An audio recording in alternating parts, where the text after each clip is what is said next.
जे काही शेतकऱ्यांसाठी अत्यंत एक महत्त्वाची माहिती देण्यात आलेली आहे. जर काही दिवसापूर्वी आपण जर पाहिलं तर बियाणासाठी शेतकरी अत्यंत मोठ्या प्रमाणामध्ये प्रतिसाद मिळाला होता.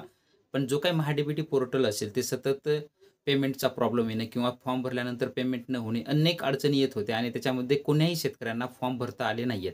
तुरळक काही शेतकऱ्यांनी फक्त फॉर्म भरलेले आहेत. पण त्या संदर्भातील अत्यंत महत्त्वाची माहिती आहे. जर पाहिलं तर आपण पाहू शकता की जे काही फॉर्म आहेत खरीप हंगाम 2025-26 मधील जो काही खरीप हंगाम आता आहे आलेला आणि ह्याच्यासाठी बियाणासाठी एक जे काही तुम्हाला अर्ज करायचे आहे, त्याला जी काही मुदतवाढ देण्यात आलेली आहे आणि ती मुदतवाढ जर पाहिलं तर 15 जून 2025 पर्यंत तुम्हाला अर्ज करायचे आहेत आणि मुदतवाढ झालेली आहे, ही अपडेट आपण देण्याचा प्रयत्न केलेला आहे. तुम्ही सविस्तर फॉर्म तुम्ही स्टेप बाय स्टेप अशा पद्धतीनं भरून घ्यायचा, पेमेंट व्यवस्थित करून घ्यायचं आणि आपली जी काही रिसीट असेल, ते आपली प्रिंट करून आपल्याकडे घ्यायची आहे.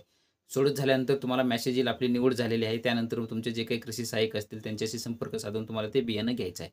जर इथं पाहिलं तर तुम्हाला अर्धा एकरसाठी 15 किलो म्हणजे एका एकरसाठी तुम्हाला एकूण 30 किलो बियाणं मिळणार आहे आणि जर 1 हेक्टरसाठीचा विचार केला तर जास्तीत जास्त 1 हेक्टरपर्यंत तुम्हाला बियाणं मिळणार आहे. म्हणजे 1 हेक्टरपर्यंत जास्तीत जास्त मर्यादा त्याची 75 किलोची असणार आहे. अशा पद्धतीची एक छोटीशी माहिती होती ती आपण देण्याचा प्रयत्न केलेला आहे. अशीच नवीन माहिती आपल्या चॅनलवरती सतत येत असते. तुम्ही जर या चॅनलला सबस्क्राईब करून ठेवलं नव्हतं तर आत्ताच सबस्क्राईब करून ठेवा कारण की व्हिडिओ अपलोड करताच माहिती तुम्हाला ती पाठवली जाते. तर आपल्या व्हिडिओला आवडत असेल तर नक्की शेअर करा, लाईक करा. भेटूया नवीन माहितीसह नवीन व्हिडिओमध्ये. धन्यवाद.